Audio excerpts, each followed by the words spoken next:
এ যেন মধ্যযুগীয় বর্বরতা। জিন ছাড়ানোর নাম করে অষ্টম শ্রেণীর ছাত্রীকে ব্যাপক মারধর এক মৌলনার। আরামবাগ থানায় অভিযোগ দায়ের। তদন্তে পুলিশ। জানা গিয়েছে যে গত 7 বছর ধরে নার্ভের সমস্যায় ভুগছে অষ্টম শ্রেণীর এই ছাত্রী। ডাক্তার দেখানোর পর ওষুধ খাওয়ানো হলে সমস্যা কিছুটা সমাধান হলেও একেবারেই নির্মূল হয়ে যায়নি। মাঝে মধ্যেই এই নার্ভের সমস্যা দেখা দিত। গত সোমবার ওই পরিবার একজন মৌলানার ঠিকানা পান। ওই ছাত্রীর মা মৌলানাকে ফোন করে নিজের মেয়ের নার্ভের সমস্যার কথা জানান।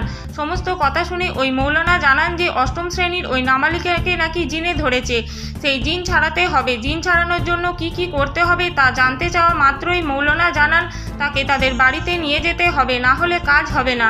এরপর ওই ছাত্রীর বাবা নিজে আরান্ডি এলাকার মসজিদ থেকে ওই মৌলানাকে বাড়িতে নিয়ে আসেন। এরপরে মৌলানা বাড়িতে এসে মেয়েটিকে ঝাড়ফুঁক করে। তারপরে সে বলে যে এইভাবে নাকি কাজ হবে না। এরপর অন্যভাবে জিন তাড়ানোর নাম করে নাবালিকার বাবা মাকে ঘরের বাইরে যেতে বলেন ওই মৌলানা। সঙ্গে সঙ্গে খাটের ওপর ওই নাবালিকাকে ফেলে রীতিমতো বেধড়ক মারধর করেন তিনি। মারধরের আওয়াজ শুনতে পেয়ে নাবালিকার বাবা মা ভেবেছিলেন যে খাটের ওপরেই হয়তো লাঠি দিয়ে আঘাত করছেন ওই মৌলানা। মারধরের চোটে ওই নাবালিকা অজ্ঞান হয়ে যায়। বিগতিক বুঝে ওই মৌলানা নাবালিকার পরিবারের থেকে 6,000 টাকা নেন এবং বলেন যাতে নাবালিকাকে এই মুহূর্তে ঘুম থেকে না তোলা হয়। এরপর নাবালিকার বাবা ওই মৌলানাকে তার বাড়িতে ফিরিয়ে দিয়ে আসেন। অবশেষে উপায় না দেখে নাবালিকার মা চোখে মুখে জল ছিটিয়ে নাবালিকাকে ওঠানোর চেষ্টা করলে সে যন্ত্রণায় ছটফট করতে থাকে। নাবালিকার গায়ে হাতে সারা শরীরে মারধরের চিহ্ন থাকে। এরপর পরিবারের পক্ষ থেকে নাবালিকাকে স্থানীয় একটি ডাক্তারখানায় নিয়ে যাওয়া হয় চিকিৎসার জন্য। তারপরে তিনি আরামবাগ থানায় গিয়ে ওই মৌলানার নামে অভিযোগ দায় করেন। যেভাবে অভিযুক্ত মৌলানা ওই নাবালিকা মেয়েটিকে মারধর করেছে তাকেও নাকি একইভাবে শাস্তি পেতে হবে, এমনই দাবি করেছে নাবালিকার পরিবার। ত্রিনয়নী জুয়েলার্স হলমার্ক সোনার কাজ করা হয় ও কেডিয়াম পানি কাজ করা হয়। পহলানপুর তীরতলা বাজার, পূর্ব বর্ধমান। যোগাযোগ 9732049330 অথবা 9732086356 এই নম্বরে। প্রথমে আমরা ভিতরে ছিলাম, তো তখন মৌলানা সাহেব আমাদের সম্মুখে ওই লাঠি দিয়ে বিছানায় মানে টর্চার করে বা সপাক সপাক করে আওয়াজ ওঠে। তখন বলে যে জিন চলে গেছে, দেখো জিনকে মেরেছি, জিনকে ধরেছি, জিনকে পুড়িয়ে দিয়েছি। তখন আমার মেয়ে স্বাভাবিক ছন্দে আছে, বলছে না আমি এরকম কিছু দেখতে পাচ্ছি না। তখন আমাদের দুজনকে বাইরে বার করে দেয়, বলে তোমরা বাবা মা বাইরে চলে যাও। বাইরে চলে যাওয়ার পর আমার মেয়েকে বেধড়ক মারধর করে। আমরা তখন ভাবছি হয়তো বিছানাতেই সেইভাবেই মানে বিছানাতে সেভাবে ঠেঙিয়ে জেন হয়তো ছাড়াচ্ছে। আমরা আওয়াজগুলো পাচ্ছি, আমরা বুঝতে পারছি না যে আমার মেয়ের ওপর এইভাবে টর্চার করছে। তারপরে টর্চার করার পরে বেধড়ক আমার মেয়ে অজ্ঞান হয়ে যায়। এই অজ্ঞানত অবস্থায় তখন বলে যে আমার মেয়ে শুয়ে থাকে বিছানায় এবং সে বলে যে হ্যাঁ জিন ছাড়ানো হয়ে গেছে বা ওকে এখন কেউ তোমরা কিছু করো না। এই অবস্থায় সে মৌলানা আমাদের সঙ্গে 6,000 টাকা নিয়ে ওর বাবাকে বলে যে আমাদেরকে বাড়ি অবধি রেখে আসবে, চলো ওকে এখন কেউ তোমরা তুলবে না। তারপরে ওর বাবা ওকে আরান্ডিতে রাখতে চলে যায়। তারপরে আমার মেয়ে দেখি যে বিছানায় শুয়ে আছে। আমি এসে বলছি মা মা কি হলো, বলে তার মুখে জল টল দিয়ে তাকে তোলার পর সে আর স্বাভাবিক ছন্দে থাকতে পারছে না। তার শরীরে বিশাল যন্ত্রণা এবং বিশাল জ্বরও এসে গেছে, কিন্তু সে আর যন্ত্রণায় ছটফট করছে, আর টিকতে পারছে না। তখন আমি দেখলুম যে তার গোটা শরীরে হাতে পায়ে পাছাগুলো পুরো ফাটিয়ে দিয়েছে, রক্ত জমিয়ে দিয়েছে। আমি তার সেজা মুখে তুললুম, তুলে রাত 11:30-12টা নাগাদ তাকে বরফ দিলুম। বরফ দেওয়ার পর তারপরে তার আব্বু এলো। তার আব্বুকে বললুম দেখো মৌলানা সাহেব এইরকম মানে জিন ছাড়ানোর নামে এইরকম মেরে আমার মেয়ের পাছাকে ফাটিয়ে কি করেছে, দেখো একদম রক্ত বার করে দিয়েছে। তারপরে ওর আব্বুকে দেখানোর পর ওর আব্বু এসে দেখলো এবং দেখার পর আমাদের ওইখানে মানে নিয়ে গেলাম। নিয়ে গিয়ে একটা গ্রামীণ চিকিৎসককে দেখালাম। দেখানোর পর সে বলল যে এরকম ওষুধপালা লিখে দিল এবং বলল যে তারপর আমরা ওখানে দেখে নিয়েছে। তারপরের দিন থানায়, তারপরের দিনে সন্ধ্যেবেলায় মানে 7টা-7:30 নাগাদ গিয়ে ওই আরামবাগ থানায় গেলাম। ওখানে গিয়ে আরামবাগ থানায় এফআইআর করলাম। তার এফআইআর করার সময় পুলিশ আমাদের নানা রকম ভাবে মানে বললেন যে এরকম তোমাদের এখনো তোমরা এই 2024 সালে এই বিশ্বাসগুলো রেখেছো। আমরা বললাম দেখুন আমার মেয়েকে নিয়ে তো আমরা 7 বছর 8 বছর এইভাবে ভুগছি। ভাবছি হয়তো পাড়া প্রতিবেশী বলছে একবার করেই দেখি, তো ঝাড়ফুঁকের নামে এভাবে বেধড়ক মারধর করবে বলে আমরা তো বুঝতে পারিনি। তারপরে ওনারা আমাদেরকে আরামবাগ হসপিটালে মেডিকেল টেস্টের জন্য পাঠালেন। ওখানে গেলাম, ওখানে গিয়ে ওখানে মানে স্পেশাল মেয়ে ডাক্তার দিয়ে আমার মেয়েকে সব কিছু রিপোর্ট করিয়ে ভর্তি করতে বলছিলেন। তারপরে ভর্তি করিনি, রাতের বেলা বললে ঠিক আছে, তাহলে আমরা মানে স্পেশাল ভাবে ওকে দেখে দিচ্ছি। মেয়ে ডাক্তার দিয়ে দেখে ওর শরীরের যে জায়গাগুলো টর্চার করেছে সেগুলো দেখে ওখানের মানে ডাক্তারবাবু সব লিখে দিলেন এবং ওখান থেকে সার্টিফিকেট বার করে দিলেন। ওটা এসে আমরা থানার মেজবাবুর হাতে দিলাম, ওর বাবা দিয়ে এলো। দিয়ে আসার পর আমরা কেসটা ফাইল করে দিয়ে চলে এলো। আমরা এখন চাইছি যে মৌলানা যে ভণ্ডামিটা করে গেছে বা আমার মেয়ের উপর যে টর্চার করে গেছে, আমাদের আশপাশের ছেলেরাও দেখেছে, তারাও সাক্ষী সবুত আছে। আমরা চাইছি আমার মেয়েকে যেভাবে টর্চার করেছে সেভাবে যেন ওই মৌলানা সাহেবকে ধরে পেটানো হয়, পিটিয়ে টর্চার করে বোঝানো হয় যে মারের কি জ্বালা। আর আমি মা হয়ে চাইছি যে আরো দ্বিতীয় কোনো সন্তান বা আমার মেয়ের যে ক্ষতি হয়েছে আদার্স অন্য কোনো মেয়ের ক্ষতি না হয়ে যায়। আমি সেজন্য অনুরোধ করছি যে প্রশাসন যেন এর বিরুদ্ধে কড়া ব্যবস্থা নেয়। আমার নাম তনুজা, আমি সুমাইয়া রাম্মু। এটা ধামসা আরান্ডি থানার অন্তর্গত ধামসা শীতলপুর কাজী মহলা। ঘটনাটা হচ্ছে আমার মেয়ে একটু সাইকিয়াট্রিস্ট প্রবলেম আছে। আমাদের আজ 7 বছর আগে সাইকিয়াট্রিস্ট প্রবলেমটা দেখা দেয়। আমরা পুরো কলকাতা বর্ধমান করে ডাক্তার দেখিয়ে অ্যাপোলো করে আমরা যাওয়ার পরে শেষ পর্যায়ে ব্যাঙ্গালোর নিমান্সে গিয়ে পৌঁছাই। নিমান্স ওখানে 3 মাস ভর্তি রেখে খুব রিকভারি করে ফেলে, খুব সুন্দর একদম স্বাভাবিক সঙ্গে ফিরে আসে আমার ছেলে। তারপরে এই 2 মাস, আজ 7 বছর ভালো ছিল আমার ছেলেটা, 2 মাস একটু আগের মতো সিমটম দেখা দিয়েছে। দেখা দেওয়ার পরে ইদানিং আমি ব্যাঙ্গালোর নিয়ে গেছিলাম, গিয়ে সেখান থেকে আসার পরে আমাকে এখানকার আমার স্ত্রীকে বলেছে যে রাখু এখানে একটা ভালো মৌলানা সাহেবের ওঝা আছে, মৌলানা ওঝাগিরি করে, তো তার কাছে যাও, গেলে ভালো হয়ে যাবে। মেয়েদের মন, তারা মৌলানার সাথে যোগাযোগ করেছে, মৌলানাকে বলেছে যে আমি আপনাদের ছেলেটাকে নিয়ে আপনার কাছে নিয়ে যাচ্ছি, একটু দেখে দিবেন। বললো ওর কাছে বিশাল কিছু আছে, আমার কাছে এলে হবে না, আপনাদের বাড়ি যেতে হবে, তো যে আছে বাড়ি যেতে হবে বলে আমাকে বললো তাহলে আমাকে নিয়ে যেতে হবে, দিয়ে যেতে হবে। তাহলে আমার স্ত্রীর কথা শুনে আমি নিয়ে এসেছি। নিয়ে আসার পরে প্রথমে দেখছি যে এখানে প্রচুর ভাল ভঙ্গিমা করছে। ওকে বলছে তুমি জিনকে দেখতে পাচ্ছ, এরকম করে ডাকছে,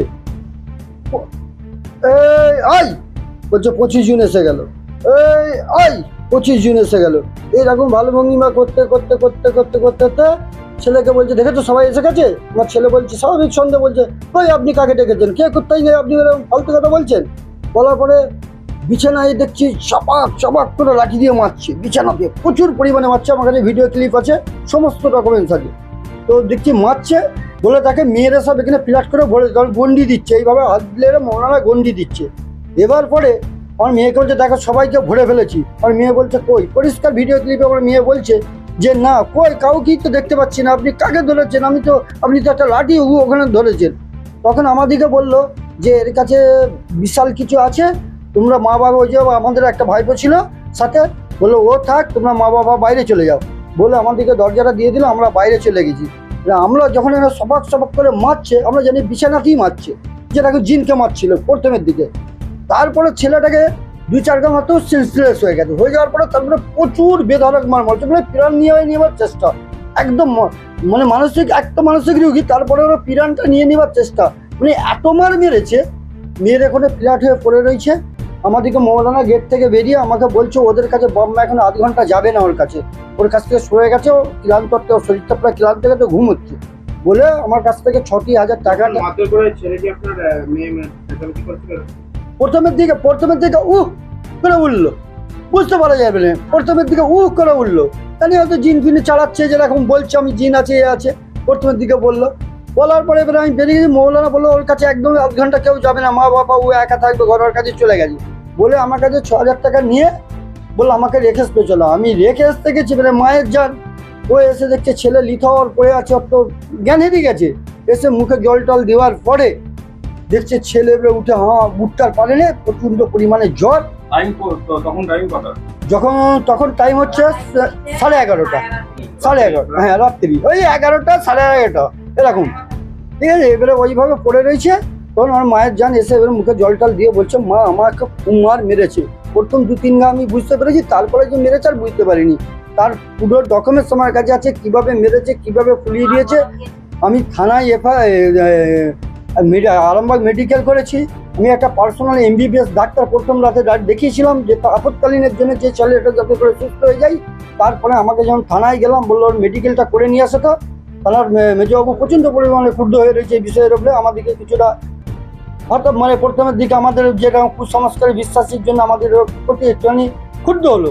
তারপর মেয়েটার পরিস্থিতি দেখে মেজবাবু খুব কড়া স্টেপের দিকে যাচ্ছিল, বললো যে আমি নেবো, আমাদেরকে একটা আশ্বাস দিল। বললো তাহলে থানায় যাই, মেডিকেল করে নিয়েছে। মেডিকেল করে নিয়েছে, আমি তাকে দিলাম। মেডিকেলে লিখা আছে কতটা ব্লাড জমেছে।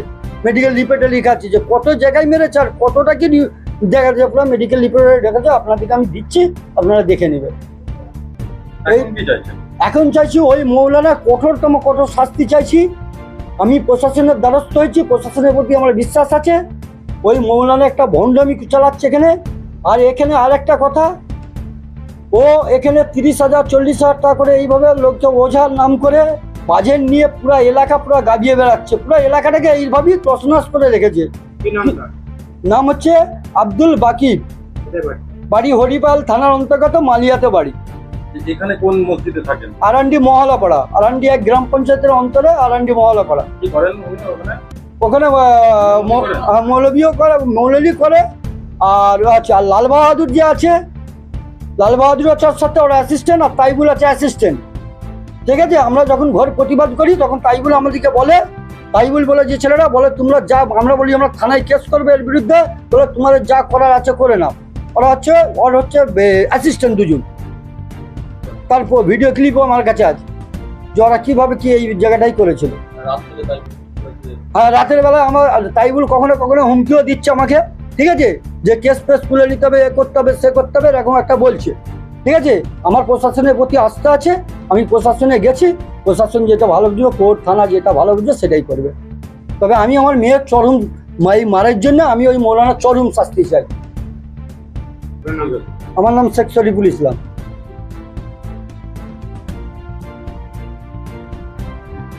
কি ঘটনাটা ঘটেছিল বলতে ওই রাতে আমিও ছিলাম।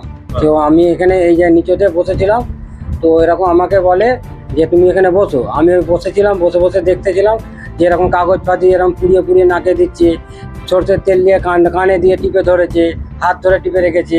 এবং ওর সাথে যে অ্যাসিস্ট্যান্ট ছিল সেও লাল বাহাদুর, সেও মানে দেখছি লাঠি দিয়ে ঠাঙাঠাঙি করছে আর করছে। এবার যখন মারধর শুরু করে, আমি তখন বলি যে হুজুর এইটা কেমন ধরনের ভূত চালানো হচ্ছে, তো তুমি এইভাবে মারধর করছো, তো মেয়েটা তো শরীর খারাপ করবে। আমাকে বলছে না এইভাবে না, মানে মারধর না করলে মানে ভূত ছাড়ানো যাবে না। তো মারতে যে আমি দেখলাম যে মারধর করতে, আমি তখন ওখানে বসেছিলাম নিচেতে, তো মারধর করতে যে আমার এই চোখের এইখানটা যে পুরো লাঠিটা চলে গেল। যখন গেল আমি চোখটা মুখটা ঘোরালাম বলে আমার এইখানটা আঘাত হলো, না হলে আমার ওই চোখটাই নষ্ট হয়ে যেত। তো সে লাল বাহাদুর পিছনে ঠেঙিয়ে এবং হুজুরকে মারধর করার পরে লাল বাহাদুর পিছনেতে ঠেঙিয়ে বলে কিনা আমি জিন ধরে ফেলেছি, গন্ডিদা হুজুর, এবং কেটেও ফেলেছি 25 জনকে। এভাবে মিথ্যে ঘটনা ঘটিয়ে মানুষের উপর অত্যাচার করতেছে। তো এই রকম অত্যাচার করার জন্য মেয়েটাকে এমনভাবে মেরেছে যে মেয়েটা চলতে পারছে না, হাঁটতে পারছে না। তাকে নিয়ে আমরা রাত 2:30টা অবধি খালি হাসপাতালে পড়েছিলাম ঘুরে ঘাড়ে। এবং এরকম যাতে না হয়, মানুষের ওপরও এইভাবে মিথ্যে আশ্বাস দিয়ে মানুষের উপর অত্যাচার করাটা যাতে না হয়, সেটাই আমরা চাই। লাল বাহাদুর হলো ওর অ্যাসিস্ট্যান্ট। তো ও যে আর তাইবুল আর লাল বাহাদুর হচ্ছে, ওরা হচ্ছে অ্যাসিস্ট্যান্ট। ওই গ্রাম, ওদের গ্রামের ওটা মহাজান যে আজান যায় মসজিদে, ওটা হ্যাঁ আরান্ডি এক গ্রাম পঞ্চায়েতের মহলাপাড়া গ্রামের হচ্ছে তোমার লাল বাহাদুর আর হচ্ছে তোমার তাইবুল, ওদের গ্রামে ওটা মহাজান। হ্যাঁ মৌলানা তো বসেছিল, ও আমাকে বললো এইভাবে না হলে হবে না বলে চুপচাপ বসেছিল। তো আমি বললাম যে হুজুর এইভাবে তো অত্যাচার করা ঠিক নয়, একটা বাচ্চা মেয়ে তো কি হবে। হ্যাঁ, ইমাম মারধর করেছে। যে অ্যাসিস্ট্যান্ট ছিল সে পাশে বসেছিল, সে লাঠি দিয়ে পিছনে ঠেঙিয়ে এবং বলে নাকি আমি জিন ধরে ফেলেছি, এরকম মিথ্যে কথা বলে এবং 6,000 টাকা নিয়ে তার সাথে বলে আমাকে রেখে দেবো চলো, তাকে তার বাড়ি অবধি আমরা রেখেও এসেছি। আসার পরে দেখছি এরকম মেয়েটার গোটা পা পুরা লীল হয়ে ফুলে গেছে। যখন মারছিল আপনি সরাসরি দেখলেন? হ্যাঁ, আমি সরাসরি দেখলুম, আমি তো বসে আছি, আমি নিচেই বসে আছি চেয়ার নিয়ে, ওরা বিছানাতে তক্তপোষের উপরে বসেছিল, আমি নিচেতে। করার পরেও হ্যাঁ, আপনাকে প্রথমে বোঝানোর চেষ্টা হ্যাঁ আমাকে বোঝানোর চেষ্টা করছে যে এইভাবে না হলে হবে না, এইভাবে না মারধর করলে ছাড়বে না ওকে, ওর কাছে অনেকজন রয়েছে, 150 জন ওর কাছে রয়েছে, এরকম বক্তব্য তার, বলে আমাকে চুপ করিয়ে দেয়। আমি চুপচাপ বসে বসে দেখতে থাকি। এখন কি বলবেন এই ঘটনা যেটা বলতে চাইছি যে এই ঘটনা আর কোনো মানুষের সাথে এরকম মিথ্যে ঘটনা আশ্বাস দিয়ে এবং মানুষের সঙ্গে টাকা লুট করা, এই জিনিসটা এটা আমরা বন্ধ করতে চাই। যে মানুষের উপরে এই পয়সা দিয়ে লোভ দেখিয়ে মানুষের উপরে মানে অত্যাচার করা, হ্যাঁ মৌলানার শাস্তি চাই। যে অ্যাসিস্ট্যান্ট, হ্যাঁ গ্রেপ্তার করতে হবে, যে অ্যাসিস্ট্যান্ট আছে যে দুজন, ওই দুজনেরও শাস্তি চাই, তাদেরকে অ্যারেস্ট করতে হবে। কেন তাদের আজকে তাদের ওই মানে সহযোগিতাতে মানুষের উপরে অত্যাচার করতেছে, কেন সে একটা ফাঁকের মানুষ, সে তো পারবে না। এই দুটো মানুষের জন্যে খুব, এই দুটো মানুষের আশ্বাস পেয়েই সে আজকে পাড়া গ্রামের মধ্যে ঘুরে ঘুরে মানুষের সঙ্গে এরকম টাকা পয়সা নিয়ে অত্যাচার করতেছে মানুষের উপরে। এটাই আমার বক্তব্য। কি নাম আপনার? আমার নাম শেখ আস্তাকিন, আমার এক নির্মলা বাড়ি।